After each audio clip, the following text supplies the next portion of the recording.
পৃথিবীতে আর কোন ধর্ম এতটা সহজ না। এই সহজ হওয়ার অনেক দিক আছে। যারা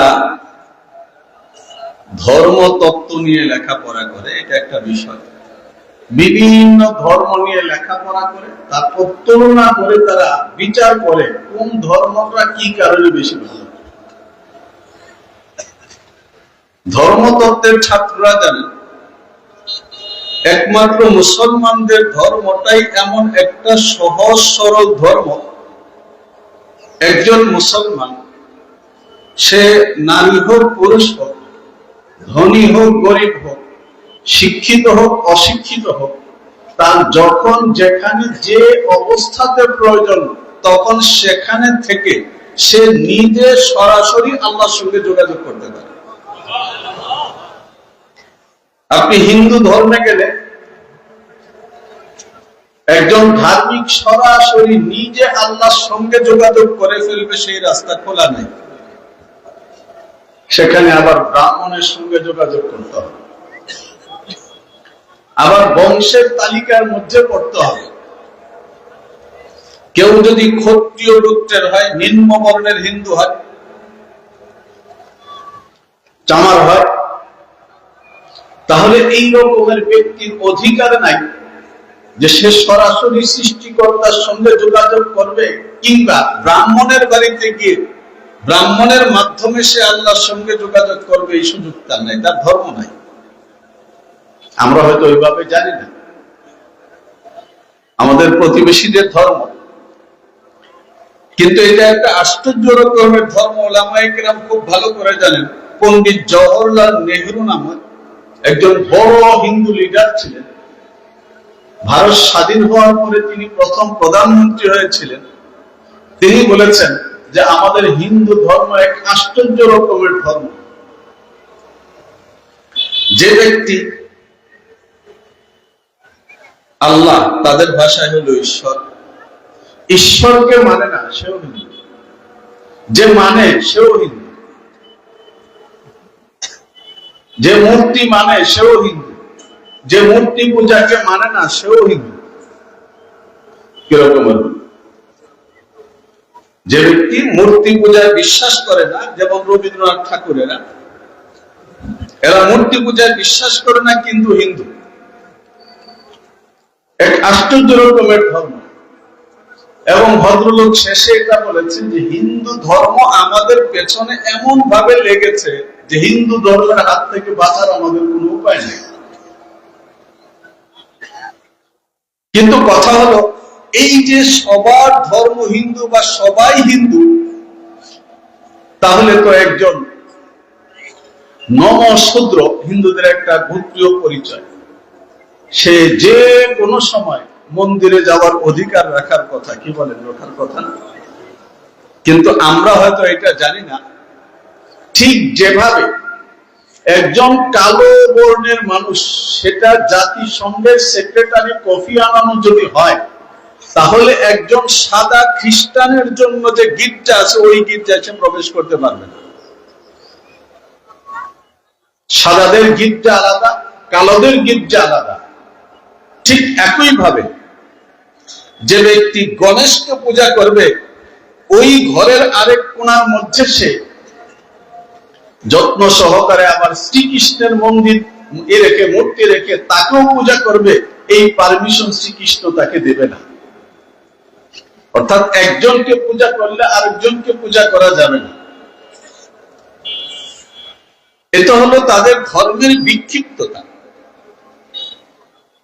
কিন্তু এই পুরো ধর্মের মধ্যে যদি, যে কোনো ধর্মের মধ্যে যদি ওই ধর্মের অনুসারী কোনো ব্যক্তি চায় যে আমি আমার মতো করে, আমার যিনি সৃষ্টিকর্তা, যাকে পাওয়ার জন্য আমাকে ধর্ম দেওয়া হয়েছে, তার সঙ্গে আমি সরাসরি সাক্ষাৎ করি, কথা বলি, তাহলে কোন ধর্মে পারমিশন নাই। খ্রিস্টান ধর্মের কথা আমরা জানি, রোববার হলো তাদের ইবাদতের দিন, তাই না? এই ইবাদতের দিন হওয়ার অর্থ হলো কি, সেখানে একজন ফাদার আছে, এখানে নিয়মিত সদস্য হয়ে চাঁদা দিয়ে যারা সদস্য, কেবল তারাই প্রবেশ করতে পারবে এমন না, যে কেউ প্রবেশ করতে পারবে। আমাদের ধর্মের সৌন্দর্য আমাদের জানার প্রয়োজন আছে। এখন যে ব্যক্তি নিয়মিত চাঁদা দেয়, নিয়মিত চাঁদা দিয়ে সদস্য হয়ে সে যখন রোববারে গেল গির্জার মধ্যে, সে যদি এখন তওবা করতে চায়, পাপ মোচন করতে চায়, গুনাহ খাতা থেকে মাপ চায়, তাহলে কি করতে হবে? সে কি কি গুনাহ করেছে তার তালিকা লিখিতভাবে জমা দিতে হবে। তারপর সে পাশে দাঁড়াবে, ফাদার মাইকের সামনে দাঁড়াবে, তারপর তাকে সামনে দাঁড় করিয়ে রেখে তার পাপের তালিকা একটার পর একটা উল্লেখ করে তারপর তার জন্য প্রার্থনা করা হবে, তারপর সে পাপ থেকে মুক্ত হবে। চিন্তা করেছেন?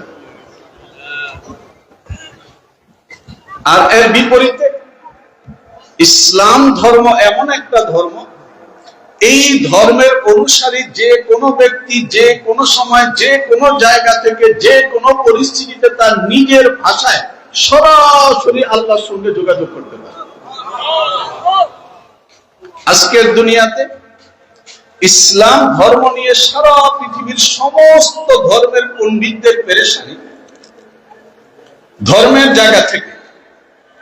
আবার ধর্ম যেহেতু মানুষকে এক জায়গায় রাখে, এত সুন্দর ভাবে রাখে যে অন্য কোন জিনিস আর মানুষকে এক জায়গায় এত সুন্দর করে রাখতে পারে না।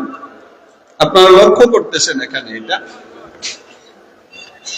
যে এখানে এত বড় একটা স্টেজ আছে, মুরব্বীরা বসেছেন, আমি এখানে বসার কোনোভাবে উপযুক্ত না, কথা বলার সুবিধা হওয়ার জন্য আমাকে বলেছেন এখানে বসো, তো আমি এখানে বসেছি। নতুবা আমার চাইতে বয়সে বেশি, আমার চাইতে এলেমেও বড়, আমার চাইতে বুজুর্গতে অনেক গুণ বড় ওলামায়ে কেরাম পেছনে বসা আছেন, কিন্তু যখন থেকে মাহফিল শুরু হয়েছে তখন থেকে মাহফিল শেষ হওয়া পর্যন্ত সিলেটে কোন জায়গায় দেখেছেন চেয়ার নিয়ে মারামারি হয়? কিন্তু এই মাহফিলটা যদি শুধুমাত্র ধর্মের মাহফিল না হয়ে রাজনৈতিক মাহফিল হয়, শুরু হওয়ার আগেও অনেক সময় শেষ হয়ে যায়। কে সামনে বসবে কি পেছনে বসবে এই নিয়ে তর্ক শুরু হয়েছে, এখনো বসা হয়নি, তার আগে চেয়ারও শেষ, জনসভাও শেষ। হয় কি হয় না? ধর্ম এমন একটা জায়গা, ধর্ম এমন একটা বাঁধন, যে এই বাঁধনে মানুষকে যত সহজে যত সুন্দর করে যত পবিত্রতার সঙ্গে একসঙ্গে বাঁধা যায়, আর কোনো কিছু সেভাবে বাঁধতে পারে না। এই জন্য অনেক সময় রাজনৈতিক শক্তি তাদের রাজনৈতিক বাণিজ্যের কারণে ধর্মকে পোষে। পৃথিবীর বড় বড় দেশগুলোর রাষ্ট্রপ্রধানেরা, তাদের সঙ্গে ধর্মের কোনো সম্পর্ক নাই, কিন্তু সারা পৃথিবীতে তারা খ্রিস্টান মিশনারি ছড়িয়ে দিয়ে রেখেছে। আমেরিকা কোটি কোটি ডলার ঢালতেছে, কেন? একটা জাল। এই জালের ভেতর দিয়ে তারা তাদের শক্তিকে বড় করতে চায়। এক দ্বিতীয়ত তারা একটা শক্তিকে ভীষণ ভাবে ভয় পায়, সেই শক্তিটার নাম হলো ইসলাম। ওই শক্তিটার নাম কি? তাদের পেরেশানি হলো যে ইসলাম নামক যে একটা শক্তি আছে, এটা হলো ধর্ম। তো এই ধর্মকে যদি প্রতিরোধ করতে হয়, এটাকে যদি ঠেকাতে হয়, এটাকে যদি ভাঙতে হয়, এটাকে যদি শক্তিহীন করতে হয়, এটাকে যদি তছনছ করতে হয়, তাহলে আঘাত করতে হবে আরেকটা ধর্মের নাম দিয়ে। আপনারা জানেন কয়েকদিন আগে ঢাকাতে অনেক বড় কাদিয়ানি বিরোধী সমাবেশ গেছে, তাই না? তো কাদিয়ানি জিনিসটা কি? যখন ইংরেজরা এখানে এসেছে এবং তারা এখানে এসে যখন দেখেছে হিন্দুদেরকে একটা চকলেট দেখাইলে একসঙ্গে 10 জন দাদা দাঁড়িয়ে যায় চকলেটটা খাওয়ার জন্য, কিন্তু মুসলমানকে বিরিয়ানির পোটলা দিলেও যায় না, তার আগে জিজ্ঞেস করে এই বিরিয়ানির পোটলা কে দিয়েছে, এটার মধ্যে কোনো ভেজাল টেজাল নাই তো? যদি কোনোভাবে মুসলমানদের কোন মুরব্বী একথা বলে দেন যে অমুক দলের বিরিয়ানির পোটলা তোমরা খাবে না, তাহলে মুসলমানগণ না খেয়ে থাকেন, কিন্তু তাদের মুরব্বীদের আদেশ লঙ্ঘন করে না। ইংরেজরা যখন দেখলো যে আমরা যেখানেই আমাদের কালচার প্রতিষ্ঠিত করতে চাই, আমাদের ধর্ম প্রতিষ্ঠিত করতে চাই, আমাদের শিক্ষা প্রতিষ্ঠিত করতে চাই, যেখানেই মুসলমানদের একটা ছোট্ট চেয়ার ধরে টান দেই আগুন জ্বলে ওঠে, আর হিন্দুদেরকে ইশারা করলে পায়ের কাছে এসে বসে যায়। তারা শক্তির খোঁজে নামলো যে আসল শক্তিটা কি, মুসলমানদেরকে চালায় কে। তখন তারা তিনটা জিনিস আবিষ্কার করেছে। একটা জিনিস আবিষ্কার করেছে, একেবারে যদি গোড়া থেকে বলি, নবী। নবীর কথার বাইরে তারা যায় না। আর তাদের নবী যে সমস্ত শিক্ষা দুনিয়ার সামনে রেখে গেছেন, সেই শিক্ষাগুলো হলো এই, শুধু ভালো কথা বলবে, শুধু ভালো কথা বলবে, শুধু ভালো কথা বলবে।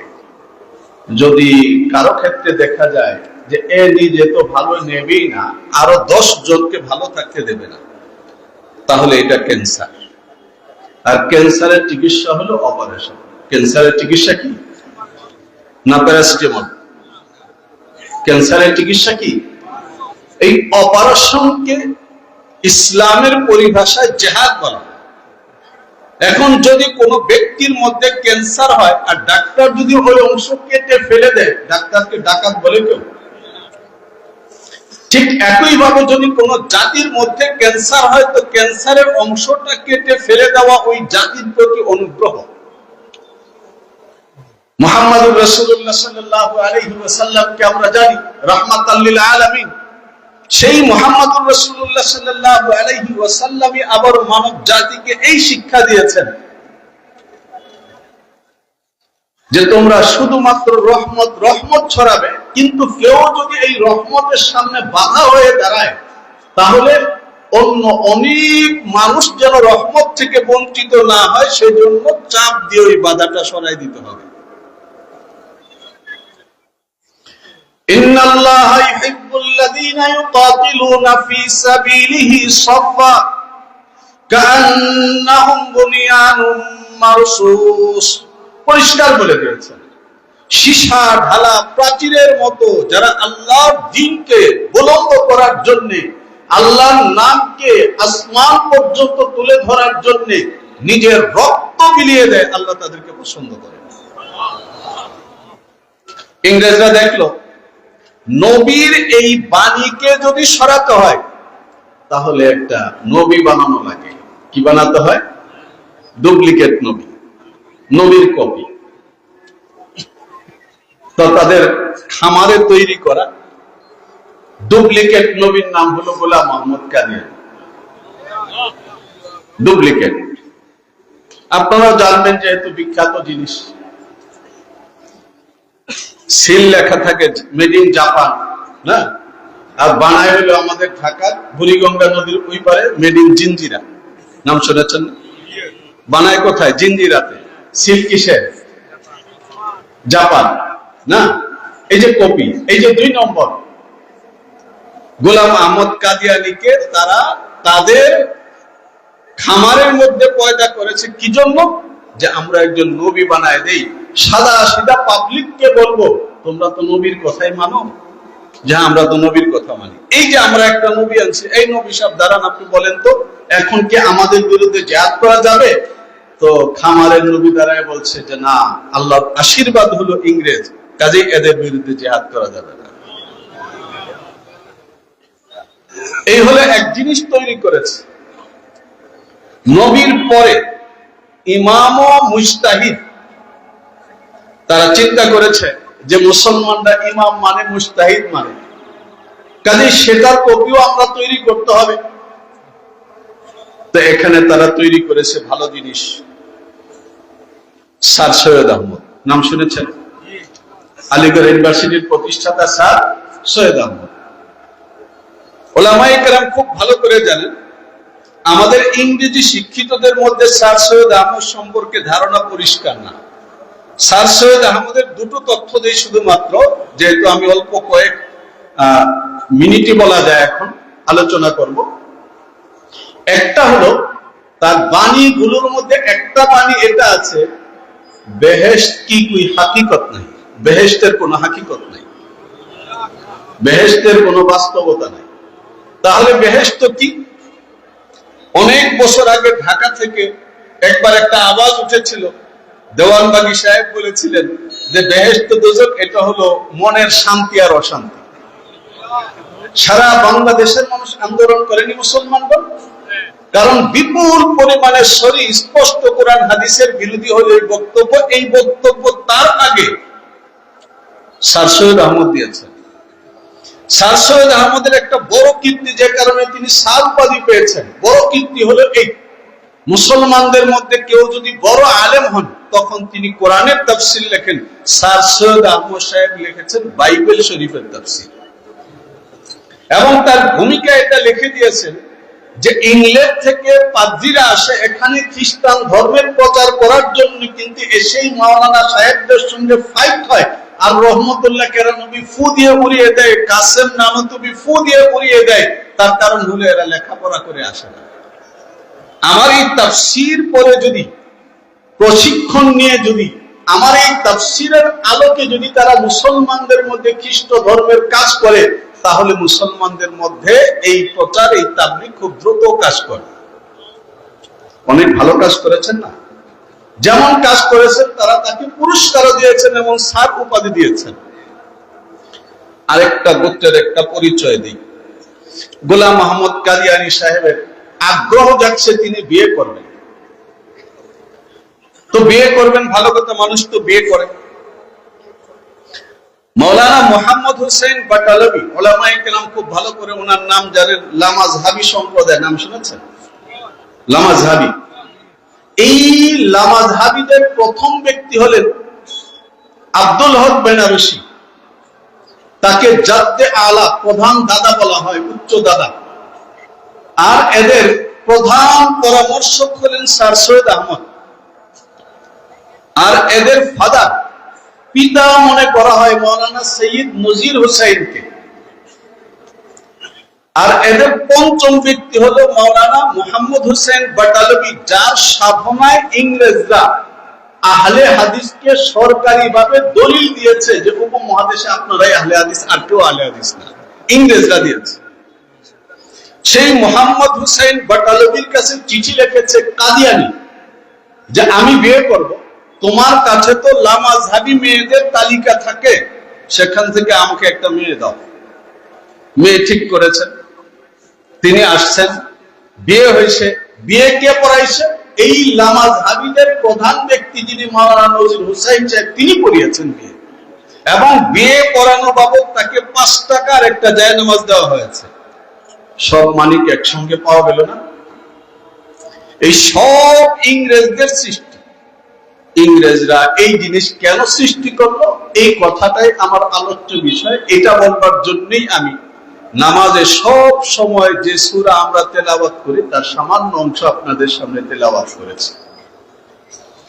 আল্লাহ জাল্লা জালালুহু মানব জাতির জন্য যুগে যুগে দ্বীন ও ধর্ম পাঠিয়েছেন, কিন্তু আল্লাহ তাআলা কখনো একবারের জন্য এটা করেন নাই যে মানব জাতির হেদায়েতের জন্য শুধুমাত্র কিতাব পাঠিয়ে দিয়েছেন, এটা একবারও করেন নাই। অথবা কিতাব তো দেন নাই, শুধুমাত্র হেদায়েতের জন্য নির্বাচিত ব্যক্তি পাঠিয়েছেন। আমি তো মুদারিস মানুষ হিসাবে আমাদের ছাত্ররা যে পরিভাষা বুঝে, ওই পরিভাষা মানে সহজে বলতে পারি, বোঝাতে পারি, এরকমের ওয়াজ মাহফিলের এত মানুষের সামনে কথা বলার মানুষ আমি না, আমি মুদারিস মানুষ। আমাদের মাদ্রাসার পরিভাষায় একটাকে কিতাবুল্লাহ বলে, আরেকটাকে রিজালুল্লাহ বলে।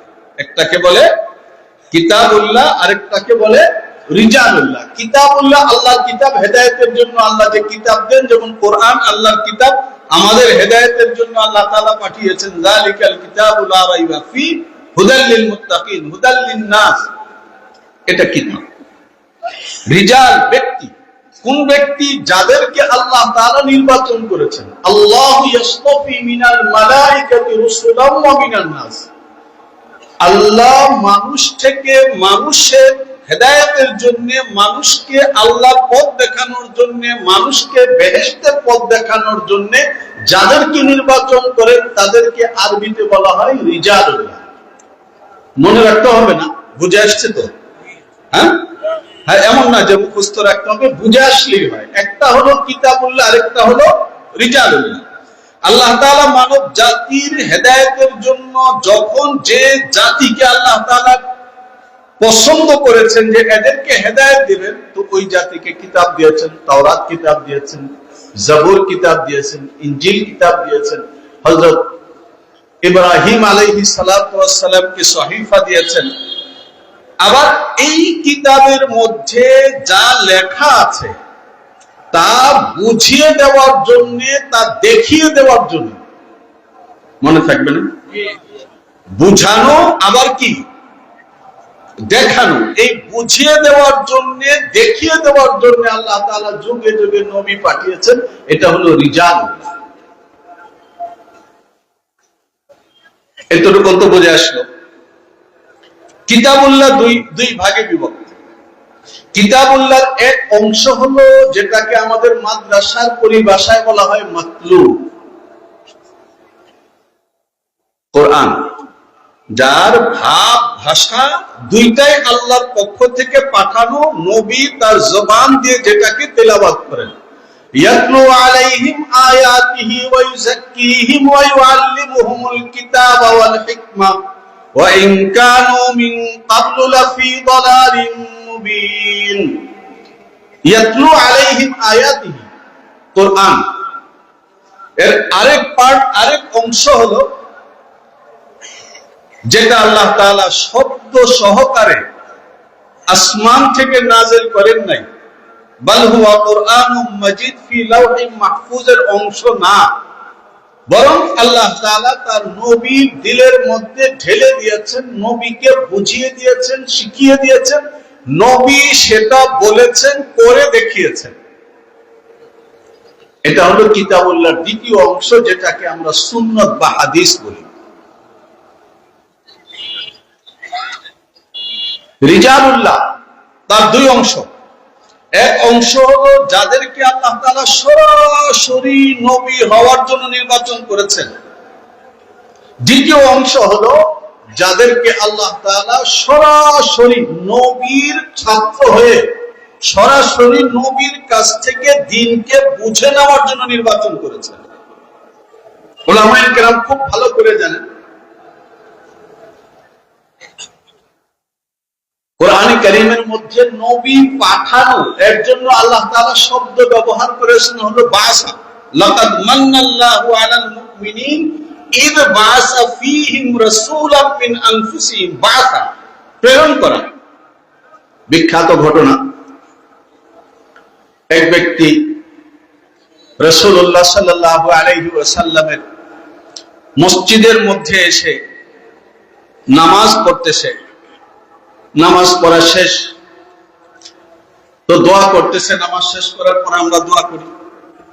সে দোয়া করতেছে, আল্লাহুম্মা আরহামনি ওয়ারহাম মুহাম্মাদান ওয়া লা তারহাম মা'না আহাদা।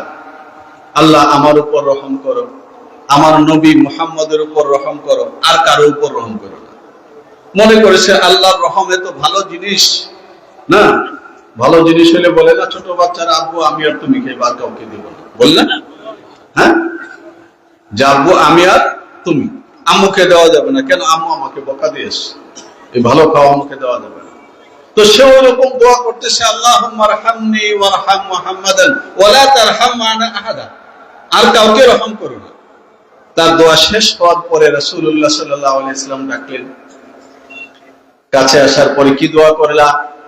সে মনে করেছে নিশ্চয়ই আল্লাহ রাসূল শুনলে খুব খুশি হবেন, তো শুনাইছেন, ইয়া রাসূলুল্লাহ এই দোয়া করলাম।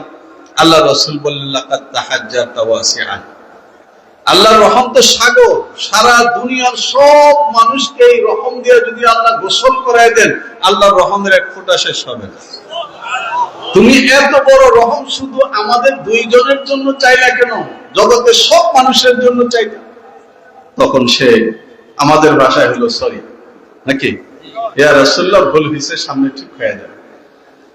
তো সে চিন্তা করলো যে আল্লাহ রাসূল যখন আমাকে ডাকলেন, কি সুন্দর করে কথা বললেন, আমাকে কোন ধমক টমক দিলেন না, শিখাই দিলেন, তো সুযোগ যখন হয়েছে দরকারি কথাটা জিজ্ঞেস করে ফেলাই।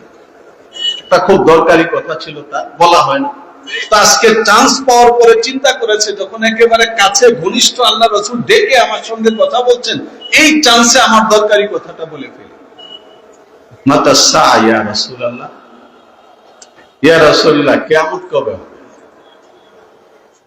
রাসূলুল্লাহ সাল্লাল্লাহু আলাইহি ওয়াসাল্লাম বললেন, মা আদাত্তা, কিয়ামত তো মজার জিনিস না, ভয়ের জিনিস। 63 বছরের হিসাব দাঁড়িয়ে দাঁড়িয়ে দিতে হবে। সেই কিয়ামতের জন্য তুমি কি প্রস্তুতি নিয়েছো? বললো, অত প্রস্তুতি নাই, আল্লাহ আল্লাহ রাসূলকে মহব্বত করি, আর কোনো পুঁজি নাই। হাদিস তো লম্বা। রাসূলুল্লাহ সাল্লাল্লাহু আলাইহি ওয়াসাল্লাম শেষে বলেছেন, আল মারউ মা মান আহাব্বা। এই দুনিয়াতে যে যাকে ভালোবাসে, হাসরের ময়দানে সে তার সঙ্গে থাকে। যদি আল্লাহর রাসূলকে সত্যি সত্যি তুমি ভালোবাসো, আবার ভালোবাসার হাদিসও আছে, দেখানো আছে ভালোবাসা কাকে বলা। মান আহইয়া সুন্নতি ফাকাদ আহাব্বানি, মান আহইয়া সুন্নতি, যে তার জীবনে আমার জীবন আদর্শকে প্রতিফলিত করলো, জিন্দা করলো, সেই মূলত আমাকে ভালোবাসলো। মিলাদ পড়লো, জিলাপি খাইলো, এটা না। ওমান আহাব্বানি কানা মাই ফিল জান্নাহ, যে আমাকে ভালোবাসবে এইভাবে কাজ দিয়ে, অটোমেটিক হাসরের ময়দানে সে দেখবে তার পাশে আমি আছি। সে দেখলো আমার তো কাজ শেষ, আমি শুধুমাত্র দরকারি কথাটা জিজ্ঞেস করেছিলাম, এখন তো ফলও পেয়ে ফেলেছি, কাজ শেষ না। এখন আর কি করবে? বাড়ি থেকে এখনকার মতো এত সুন্দর উজুর ব্যবস্থা নাই, তো বাড়ি থেকে উজু করে আসছে, নামাজ পড়েছে, গল্প সল্প করেছে, এখন তার প্রস্রাবের দরকার হয়েছে। চিন্তা করলো যে প্রস্রাব করি, কই করব? তো দেখলো একেবারে পরিষ্কার জায়গা, কোনটা? মসজিদ। জানেন, মসজিদের কোনায় গিয়ে দাঁড়িয়ে দাঁড়িয়ে প্রস্রাব করা শুরু করেছে। সাহাবায়ে কেরাম আশেপাশে যারা ছিলেন তারা তো এই কি করো কি করো। রাসূলুল্লাহ সাল্লাল্লাহু আলাইহি ওয়াসাল্লাম সবাইকে থামালেন, নাই কিচ্ছু বলো না, একে আরামে প্রস্রাব করতে দাও। সে প্রস্রাব শেষ করলো। রাসূলুল্লাহ সাল্লাল্লাহু আলাইহি ওয়াসাল্লাম তাকে কাছে ডেকে আদর করে মাসালা বুঝিয়ে দিলেন যে আল্লাহর ঘর, এখানে নামাজ হয়, কোরআনের তেলাওয়াত হয়, তুমি যে কাজ করেছো এই কাজের জন্য এই ঘর বানানো হয়নি। সে তো একেবারে গলে গেছে যে আমি এত বড় অন্যায় করলাম, আল্লাহ রাসূল একটু ধমক দিলেন না, এটা আমার বিষয় না। এরপরে রাসূলুল্লাহ সাল্লাল্লাহু আলাইহি ওয়াসাল্লাম সাহাবায়ে কেরাম যারা বাধা দিতে গেছেন তাদেরকে বলেছেন, ইন্নামা বুইসতুম মুয়াসসিরিন ওয়া লাম তুবআসু মুআসসিরিনা। আল্লাহ তাআলার পক্ষ থেকে তোমরা প্রেরিত হয়েছো মানুষের সঙ্গে সরল সহজ ব্যবহার করবার জন্য, মানুষের সঙ্গে কঠোর ব্যবহার করার জন্য আল্লাহ তোমাদেরকে প্রেরণ করেন নাই। আমি আপনাদেরকে আশ্বস্ত করছি যে কথা বোঝা জরুরি, মুখস্থ রাখতে হবে না। তো দেখুন, ওখানেও কোরআনের মধ্যে আল্লাহ তাআলা নবীজিকে বলছেন, আমাদের নবীজিকে ইদ বায়াসা, আল্লাহ প্রেরণ করেছেন। আর এখানে সাহাবীগণ সম্পর্কে বলতেছে ইন্নামা বুইসতুম, তোমাদেরকে প্রেরণ করা হয়েছে। এর অর্থ হলো এই, নবী যেমন প্রেরিত, আল্লাহর পক্ষ থেকে পাঠানো, ঠিক নবীর হাতে বায়াত করার জন্য আবু বকরও প্রেরিত, ওমরও প্রেরিত, ওসমানও প্রেরিত, আলীও প্রেরিত, সালমানও প্রেরিত, সব সাহাবী আল্লাহর পক্ষ থেকে পাঠানো। এটা হলো রিজালুল্লাহর দ্বিতীয় অংশ। এখন যদি আমরা সহজে যারা একেবারে ক্লাস 2-5 এর অঙ্ক জানি তারাও যদি মিলাই, তাহলে আমরা দেখবো এটা রিজালুল্লাহ, কিতাবুল্লাহ। রিজালুল্লাহ 2 ভাগ, কিতাবুল্লাহ 2 ভাগ। কোন ব্যক্তি যদি কিতাবুল্লাহকে পুরোপুরি ভাবে দেখতে চায়, বুঝতে চায়, তাহলে রিজালুল্লাহ লাগবে। আর রিজালুল্লাহরও 2 ভাগ, এই 4 ভাগ মিলে হলো ইসলামের প্রকৃত নকশা।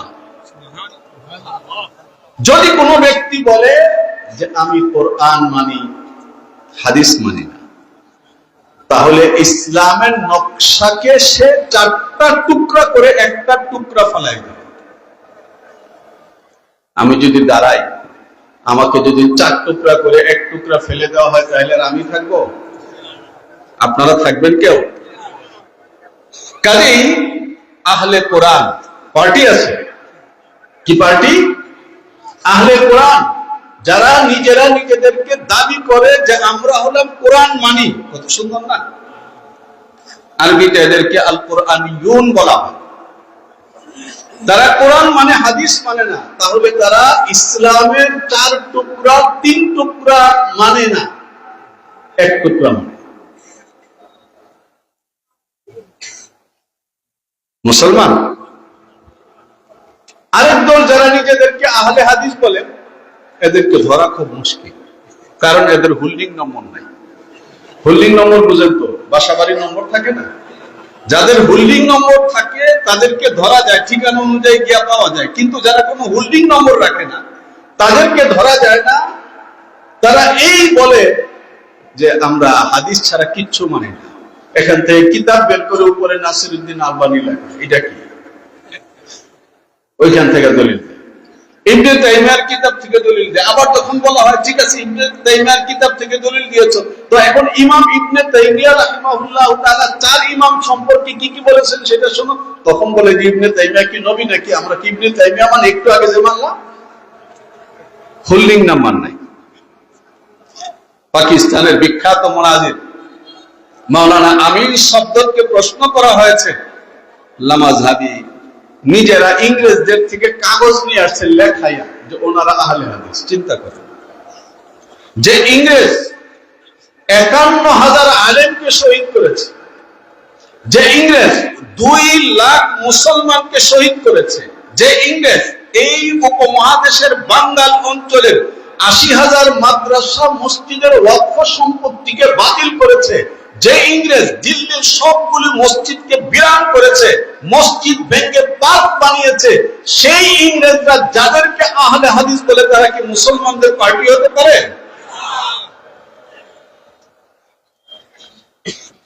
আহলে হাদিস কোরআন মানে কিনা আমরা জানি না।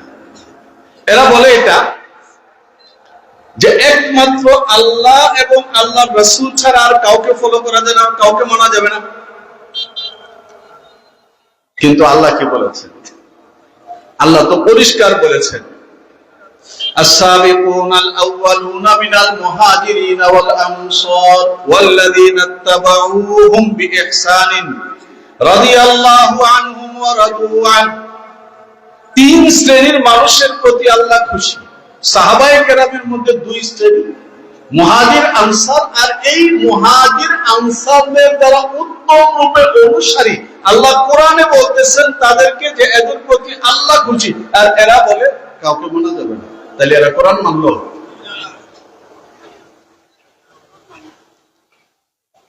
কিতাব। এবার একটা গল্প শুনেন। আমরা যখন ছোটবেলায় পড়ি, তা আমাদের এক এলাকার এক উস্তাদ ছিল। ওই উস্তাদের একটা চরিত্র ছিল, কোন কাজের প্রয়োজন হলে কোন ছাত্রের নাম বলে ডাকতেন না, কিতাবের নাম বলে ডাকতেন। আমরা হেদায়েতুন নাহু পড়তাম, ঠিক ওই ফ্লোরে আরো কয়েক জামাতের ছাত্ররা থাকতো। হুজুরের দরকার হয়েছে, বলতেন এই হেদায়েতুন নাহু, মানে হেদায়েতুন নাহু ক্লাসের একজন আসে।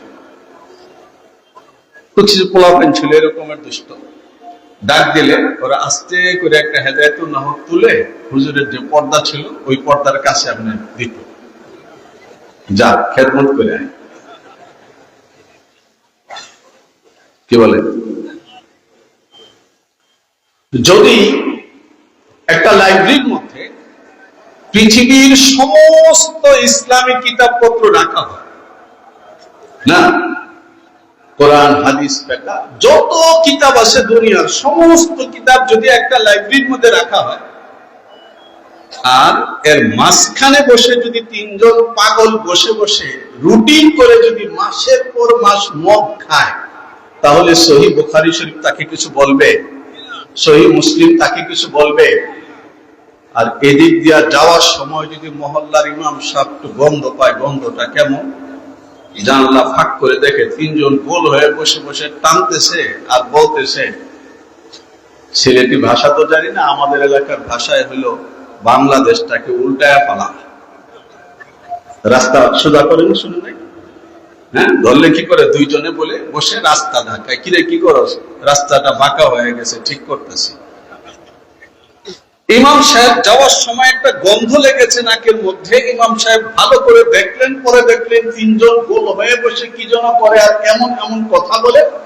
ইমাম সাহেব নামাজ শেষ করার পরে তারপর যুবক ছেলেদেরকে বললেন, এক যারা কলেজের ছাত্র আছো, মাদ্রাসার ছাত্র আছো, গুরুত্বপূর্ণ কাজ আছে, একজনও যাবে না, বসো। 50 জন বসেছে। তারপর গিয়ে বলছে নক করো। নক করছে, খুলে না। টের পাইছে বেশি জুতার আওয়াজ শোনা যায়, ধাক্কা দাও।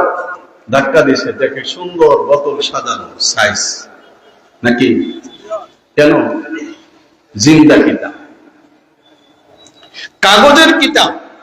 লাখ লাখ কিতাবের মাঝখানে বসে যদি দল বেঁধে কাউ নেশা করার প্রয়োজন হয়, মাসের পর মাস যদি নেশা করে, কাগজের কিতাব তাকে কিছু বলবে না। কিন্তু এই কিতাবকে যে বুকের মধ্যে ধারণ করেছে, যদি তার নাকে লাগে, তাহলে আধা ঘন্টার মধ্যে এই নেশাখোরদের মজলিস মুহূর্তে উড়ে যায়। একে বলে রিজাল। আল্লাহ জাল্লা জালালুহু কোন ব্যক্তি ইসলাম কবুল করার পরে ইসলামটাকে জীবনে আনবার জন্য প্রথম কাজ যে নামাজ। কোরআন শরীফে নামাজ কিভাবে পড়তে হবে বলা আছে। এমনকি আপনি যদি বুখারী, মুসলিম, তিরমিজি সব কিতাব ঘাটেন আর ঘেটে একেবারে এ টু জেড নামাজকে পড়বেন, যদি আপনি চেষ্টা করেন, তাহলে হতে পারে 30-40 বছর শেষ হয়ে যাবে, কিন্তু কোনাকানি সোজা হবে না। কারণ 3 হাদিস 3 রকমের হয়ে গেছে, আপনার ফিনিশিং দিতে পারেন না। তাহলে নামাজ কিভাবে পড়তে হবে? উস্তাদ যেভাবে নামাজ পড়া দেখান, উস্তাদ কোত্থেকে পেলেন? তার উস্তাদের থেকে পেয়েছেন। এভাবে তালাশ করতে করতে ঠিক মুহাম্মদ সাল্লাল্লাহু আলাইহি ওয়াসাল্লাম নামাজ শেষ করার পরে বলেছেন, সাল্লু কামা রাআইতুমুনি উসাল্লি। পৃথিবীতে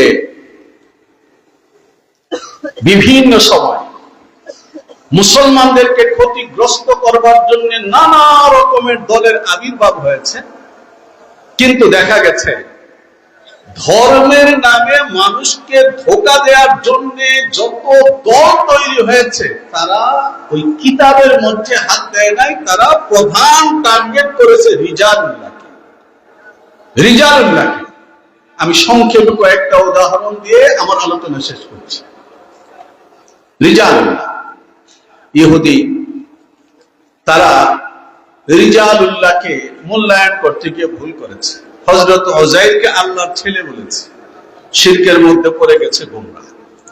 খ্রিস্টানরা হযরত ঈসা আলাইহিস সালাতু ওয়াস সালামকে আল্লাহর ছেলে বলেছে, ইবনুল্লাহ, বাস বাদ পড়ে গেছে, মুশরিক।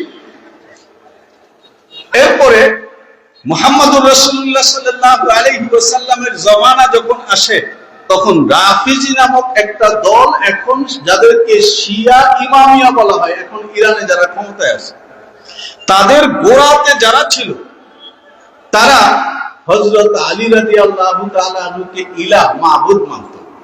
হযরত হাসানকে তারা মাবুদ মানত। এই কথা জানার পরে হযরত আলী রাদিয়াল্লাহু তাআলা আনহু এদেরকে ধরে এনে তারপর আগুন জ্বালিয়ে বলেছে যে তওবা করো, নতুবা আগুনে ফেলে দেব। তাদের এক কথা যে আপনি খোদা, কোনো খোদা নেই। আগুনে ফেলে দেওয়া হয়েছে। তারা আগুনে পড়তে পড়তে এই কথা বলেছে, আমরা বলি না আলী আপনি ইলাহ, আপনি খোদা, কারণ খোদাই আগুন দ্বারা শাস্তি দেয়। আপনি একেবারে খাঁটি খোদা, এই জন্য আমাদেরকে আগুনে ফেলে দেন। এটা হলো রিজালুল্লাহকে মানতে গিয়ে যদি অতি ভক্তি করে ফেলে, আমাদের কিতাবের ভাষায় ইফরাত বলে। আরেকটা হলো তাফরিদ, নিচে নেমে যাওয়া। নিচে নেমে যাওয়া সেটা কি রকমের? যেমন ইহুদিরা হযরত ঈসা আলাইহিস সালাতু ওয়াস সালাম আল্লাহর পয়গম্বর, কিন্তু ইহুদিরা বলে যে ঈসা হলো নাউজুবিল্লাহ জারার সন্তান। ইহুদিরা বলে যে হযরত সুলাইমান আলাইহিস সালাতু ওয়াস সালাম তিনি জাদুকর, তিনি নবী না। ইহুদিরা বলে।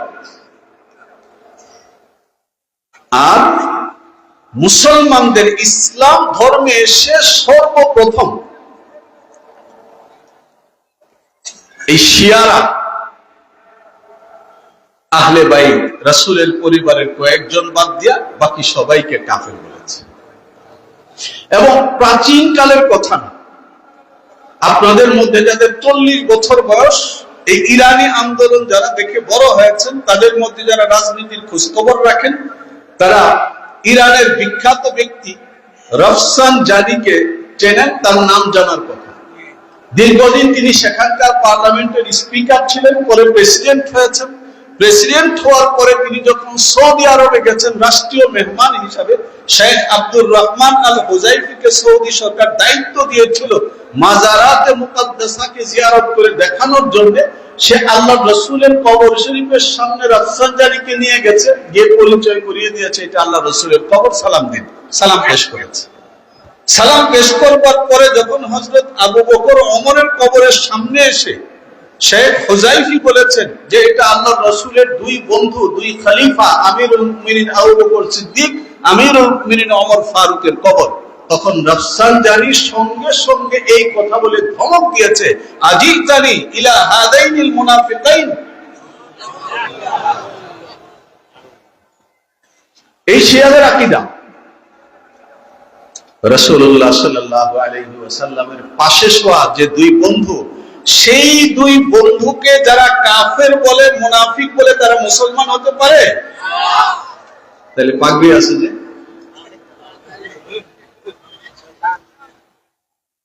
তারা তো সারা পৃথিবীকে বরাবর এই কথা বলতে থাকে যে আমেরিকাকে শেষ করে ফেলবো, এই করে ফেলবো, সারা দুনিয়াতে ইসলাম কায়েম করবে, কপালের মধ্যে দাগ।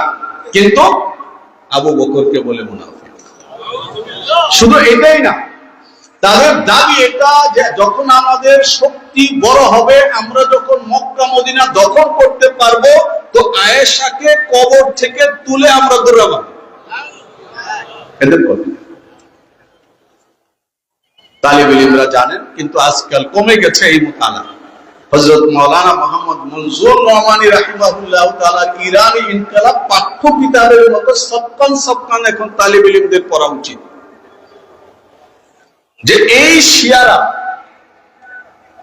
এখনো পর্যন্ত রাসূলুল্লাহ সাল্লাল্লাহু আলাইহি ওয়াসাল্লামের সঙ্গীদের সম্পর্কে কি ধারণা রাখে, এবং নবীজি সাল্লাল্লাহু আলাইহি ওয়াসাল্লামের সবচেয়ে প্রিয় স্ত্রী আমাদের মা আম্মাজান আয়েশা সিদ্দিকা সম্পর্কে কি নির্দিষ্ট ধারণা রাখে, যার কারণে এখনো যখন আপনারা হজ করতে যান, যখন তখন মদিনার কবরস্থানে ঢোকা যায় না, এবং কবরস্থানে ঢোকা গেলেও নবীজি সাল্লাল্লাহু আলাইহি ওয়াসাল্লামের বিবিদের কবরের যে সাইড, সেখানে পুলিশ দাঁড়ানো থাকে, ওই দিকে কাউকে যেতে দেওয়া হয় না। এই কারণে যে শিয়ারা ওই দিকে ঢুকতে পারলে আম্মাজানের কবরের উপর থুতু দেয়।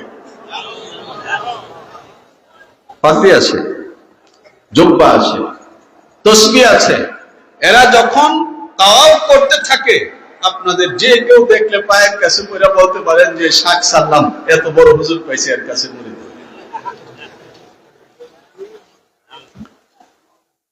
এরপরে 20 শতাব্দীর আরেক বড় শিক্ষিত সাংবাদিক এসেছেন, সাহিত্যিক মাওলানা আবুল আলা মওদুদী সাহেব।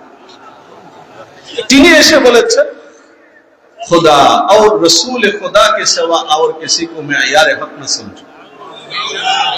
আল্লাহ এবং আল্লাহ রাসূল ছাড়া আর কেউ সত্যের মাপকাঠি না। আমাদের প্রশ্ন হলো এটা, যারা উনার দল করেন তাদের কাছে প্রশ্ন, মওদুদী সাহেব কি আল্লাহ? উনি কি আল্লাহ রাসূল? তাহলে ওনার কথা কি সত্যের মাপকাঠি হবে? তাহলে ওনার বিরুদ্ধে, ওনার মতের বিরুদ্ধে কেউ যদি কথা বলে আপনারা আগুন হয়ে যান কেন? এর অর্থ আপনারা মাওলানা মওদুদী সাহেবকেও মানেন না। ওনারা মাওলানা মওদুদী সাহেবকেও মানে না। মওদুদী সাহেব তো পরিষ্কার বলে গেছেন যে আল্লাহ, আল্লাহ রাসূল ছাড়া আর কেউ সত্যের মাপকাঠি না। আমি মওদুদী, আমি আল্লাহও না, রাসূলও না, সুতরাং আমার কথা সত্যের মাপকাঠি না। তাহলে মওদুদী সাহেবের কথার বাইরে কথা গেলে গরম হয়ে যাবেন কেন? কিন্তু আপনারা মওদুদী সাহেবকে মানেন না। মওদুদী সাহেবকে মানেন, মানার পরে আসেন মওদুদী সাহেব তিনি কোন জায়গায় আঘাত করেছেন। তিনি আঘাত করেছেন ওই যে বললাম 4 অংশ, কিতাবুল্লাহর 2 ভাগ, রিজালুল্লাহর 2 ভাগ, তিনি কিতাবুল্লাহও হামলা করেছেন, রিজালুল্লাহও হামলা করেছেন। কিতাবুল্লাহর ক্ষেত্রে তো তিনি সুদা এই হামলা করে দিয়েছেন যে কোরআন বোঝার জন্য কোনো আলেম হওয়া জরুরি না, এক প্রফেসর হি কাফিয়া, একজন প্রফেসরই যথেষ্ট। ওনার দেখা দেখি আরো প্রফেসর জন্মাইছে। বাংলাদেশের বিখ্যাত মানুষ আপনারা অনেকেই হয়তো চিনেন, ডাক্তার মতি আর রহমান নামে এক ব্যক্তি, নাম শুনেছেন? কোরআন ধরার জন্য ওযু লাগে না। কোরআন ধরার জন্য কি লাগে না? ওযু লাগে না। কোরআন ধরার জন্য ওযু লাগবে এমন কথা কোনো সহিহ হাদিসে নাই, এমন কথা কোরআন শরীফের কোনো জায়গার মধ্যে নাই। লা ইয়ামাসসুহু ইল্লাল মুতাহহারুন বলেছেন যে এটা শানে নজুল উনি পড়েছেন।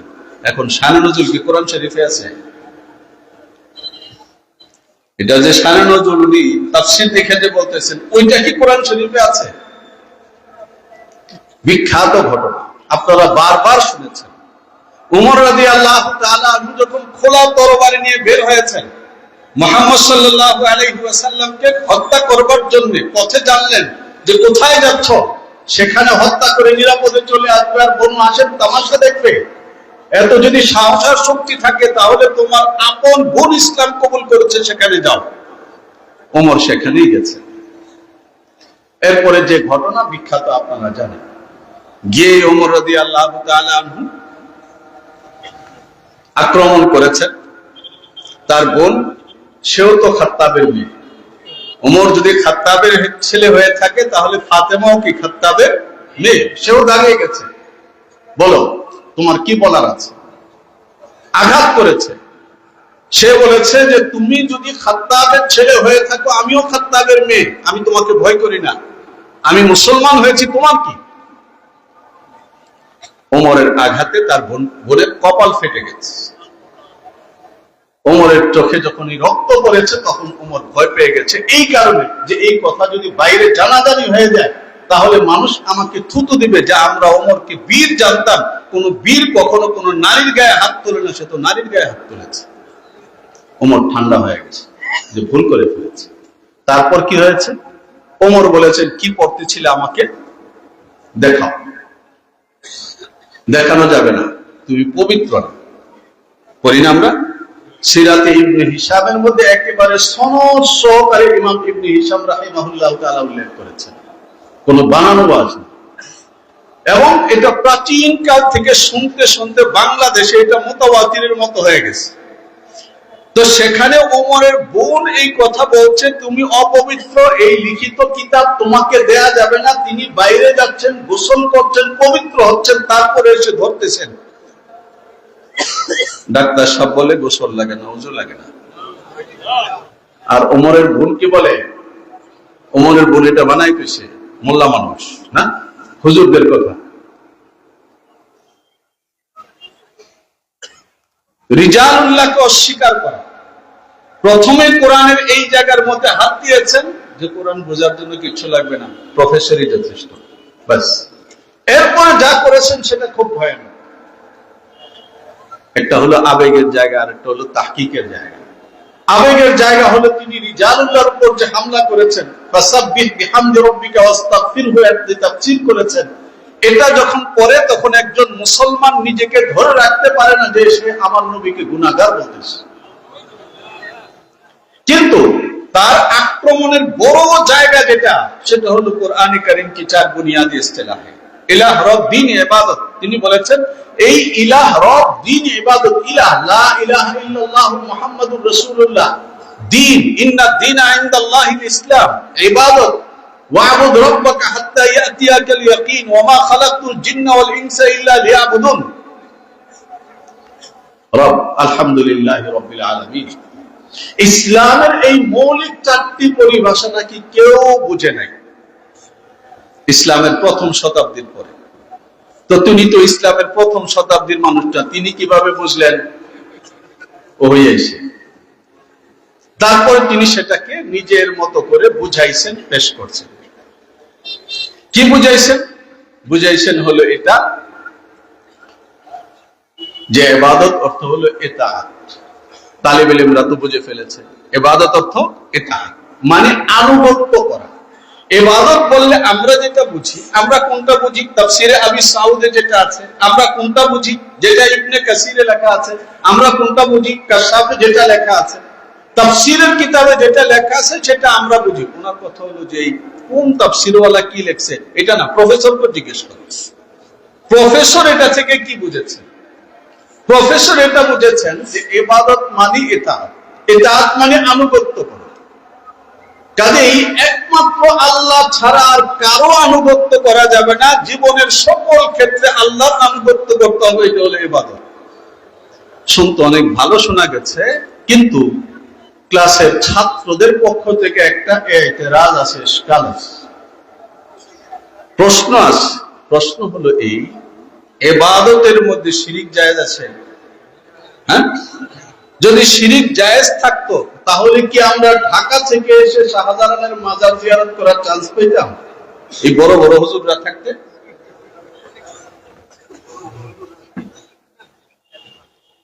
সিলেটের মানুষই তো যথেষ্ট ছিল।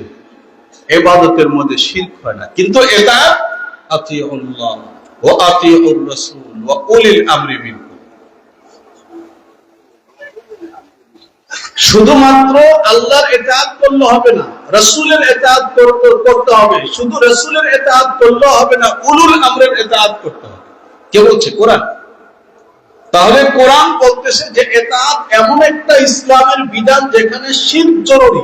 কোন ব্যক্তি যদি বলে এই কথা যে আমি শুধুমাত্র কোরআন মানবো, শুধুমাত্র নবীকে মানে হাদিস মানবো, ফিকহ মানবো না, তাহলে এই ব্যক্তি গোমরাহ এবং এর উপর উম্মতের ইজমা। তাহলে আপনি সুন্দর একটা ব্যাখ্যা দাঁড় করালেন ইবাদতের, এমন ব্যাখ্যা দাঁড় করালেন পুরো বিপরীত। ইবাদত যার মধ্যে শিরক জায়েজ নাই, আর ইতাআত যার মধ্যে শিরক জরুরি। জরুরি আর জায়েজ নাই, দুইটা কি এক? এমন প্রত্যেকটা জায়গার মধ্যে গোলমাল আছে। কিন্তু তিনি যেহেতু একজন সাংবাদিক, আমাদের উস্তাদ মাওলানা নূর হোসেন কাসিমি রহমতুল্লাহি আলাইহি সাংবাদিককে সাংঘাতিক বলতেন। তো এই কারণে কারো কিছু বলার নাই, উনি একাধারে বলে গেছেন। খেলাফত ও মুলুকিয়তের মধ্যে তিনি কি কি করেছেন তালিব ইলমদেরকে বলি। মাওলানা তাকি উসমানী দামাত বারাকাতুহুমের যে লেখা কিতাব আছে হযরত মুয়াবিয়া ও তারিখি হাকায়েক, সেটা পড়ো। সেখানে একেবারে শুরুর দিকে 70 পৃষ্ঠার মতো হবে, এইখানে এসে মাওলানা মুহাদ্দিস সাহেব বলেছেন মুয়াবিয়া ওনারা খুব মহব্বত করে না যেহেতু, এই জন্য রাদিয়াল্লাহু তাআলা আনহু বলেন। এবং তার যারা গভর্নর তারা শুক্রবারের জুমার খুতবার মধ্যে হযরত আলী আল্লাহ রাসূলের পরিবারকে ইচ্ছা মতো বকাবকি করত, লেখছে সব্বশতম করতে থে। এই জন্য মানুষ জুমার মসজিদে আসতো না খুতবা শোনার জন্য। এবং এই কথা লেখে তিনি 3টা কিতাবের হাওয়ালা দিয়েছেন। মাওলানা মুহাম্মদ তাকি উসমানী সাহেব বলেন যে 3 কিতাবে তিনি রেফারেন্স দিয়েছেন, 3 কিতাবের ওই নির্দিষ্ট জায়গাগুলো আমি নিজে ঘাটলাম নাই। তারপরে আমি মনে করলাম যে এই জায়গায় নাই, হয়তো অন্য জায়গার মধ্যে আছে। অনেক দিন একাধারে ঘাটাঘাটি করলাম যে এই 3 কিতাবের কোন কিতাবের মধ্যে এই কথা বলা নাই যে হযরত মুয়াবিয়া রাদিয়াল্লাহু তাআলা কখনো জুমার সময় হযরত আলী এবং আল্লাহ রাসূলের পরিবারকে গালিগালাজ করেছে। কিন্তু এখন একেবারে সর্বশেষ কম্পিউটার এডিশন যেটা আছে সেখানেও মাওলানা মুহাদ্দিস সাহেবের এই কিতাবের মধ্যে এইসব রেফারেন্স দেওয়া আছে। রেফারেন্স দিয়ে দিয়ে প্রাচীন ঐতিহাসিকদের নামে এমন এমন তথ্য চালান দেওয়া হয়েছে যে তথ্য তাদের কিতাবের মধ্যে নাই। কেমন সুন্দর গবেষণা করা যাবে। কাদের সিদ্দিকী আছে ওই এলাকায় এক মানুষ, নাম শুনছেন? সে একবার বলছিল যে আমি আওয়ামী লীগের সঙ্গে ঝগড়া করি না। নিজে উত্তর দিয়েছে কেন ঝগড়া করি না, এরা মিথ্যা কথা বলে। যে মিথ্যা কথা বলে তার সাথে ঝগড়া করে পারা যায় না, পারার উপায় নেই, বানায় একটা বলে ফেলে। আমি একটা মাত্র রেফারেন্স দিলাম। পুরা কিতাবের মধ্যে তো উসমানী দেখানোর চেষ্টা করেছে খেলাফত ও মুলুকিয়তের মধ্যে তিনি যা যা দাবি করেছেন তার একটাও যথার্থ, ভেঙ্গে ভেঙ্গে তিনি দেখিয়েছেন। কোরআনে কারীমের মধ্যে আল্লাহ তাআলা আমাদেরকে বলেছেন প্রত্যেক নামাজে সূরাতুল ফাতিহা পড়বে আর সূরাতুল ফাতিহার মধ্যে আমার কাছে এই মুনাজাত করবে, ইহদিনাস সিরাতাল মুস্তাকিম, হে আল্লাহ আমাদেরকে সরল পথ দেখাও। এখন প্রশ্ন হলো সরল পথটা কি? সিরাতাল্লাযীনা আন'আমতা আলাইহিম রিজাল, ওই সমস্ত লোকদের পথ যে সমস্ত লোকদের প্রতি তুমি নিয়ামত দান করেছো, তোমার নিয়ামতে যাদেরকে ভূষিত করেছো যে বান্দারা, তাদের পথটা আমাদেরকে দেখাও। এটাকে রিজালুল্লাহ বলে। তারা আবার কারা? কোরআনে কারীমের অন্য আয়াতের মধ্যে আল্লাহ নিজেই বলে দিয়েছেন যে আমার ওই নিয়ামত প্রাপ্ত লোকেরা কারা। উলাইকাল্লাযীনা আন'আমাল্লাহু আলাইহিম মিনান নাবিয়্যিনা ওয়াস-সিদ্দীকিনা ওয়াশ-শুহাদা'i ওয়াস-সালিহিন।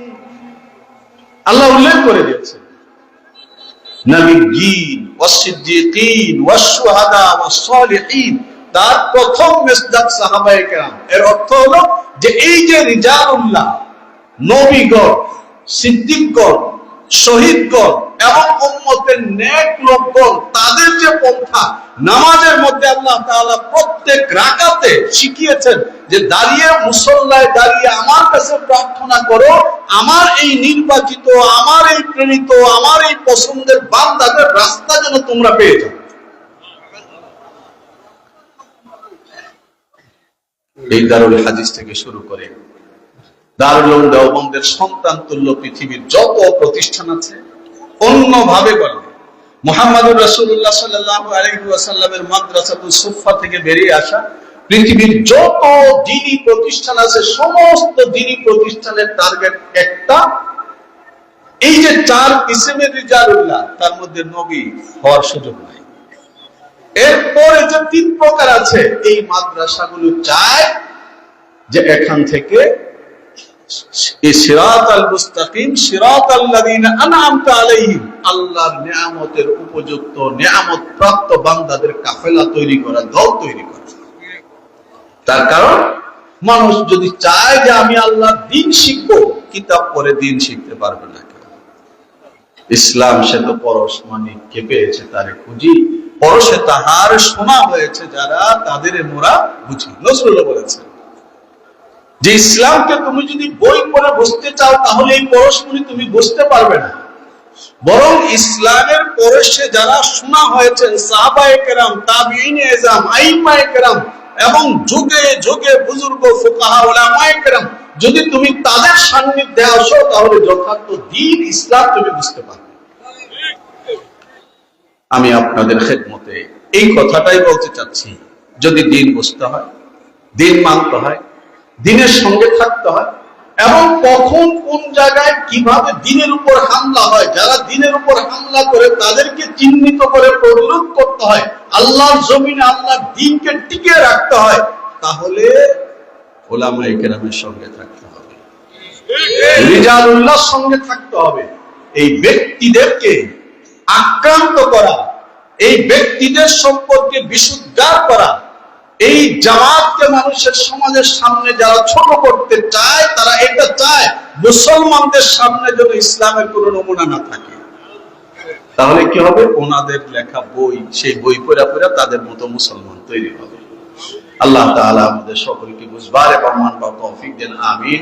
ওয়া আখির দাওয়ানা আনিল হামদুলিল্লাহি রাব্বিল আলামিন। আসসালামু আলাইকুম ওয়া রাহমাতুল্লাহি ওয়া বারাকাতুহু।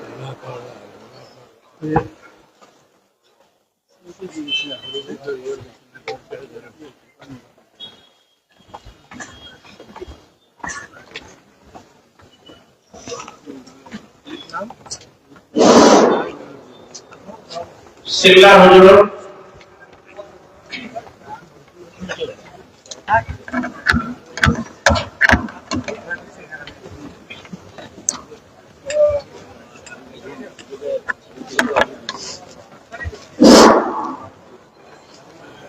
আপনি জুবের সরুবুত 50,000 টাকা দিবেন। আগে ওয়াদা আছে এর 50,000 টাকা দিয়েছেন। আল্লাহ তাআলা সরকার কবুল মঞ্জুর করুন। আমাদের ঢাকা থেকে আগত মেহমান হযরত মাওলানা তাহমিদুল ওয়াদিনী ভাইয়াপুর পর্যন্ত চলে এসেছেন। আর এখন বয়ান হবে সিল্লা হুজুর। আমরা উঠে গেলে হবে না, মেহরবানি করে আমরা বসে যাই।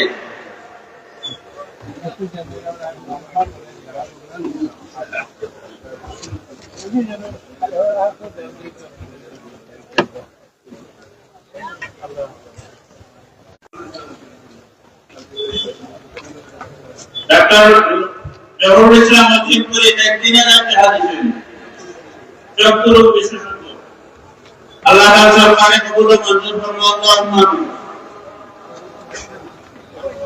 এখন আমাদের সামনে বয়ান পেশ করবেন, আমরা সবাই চিনি শেখুল হাদিস হযরত মাওলানা আহমদ আলী সাহেব চিল্লা, আমাদের সামনে বয়ান পেশ করবেন। মোবাইলটা পাওয়া গেছে।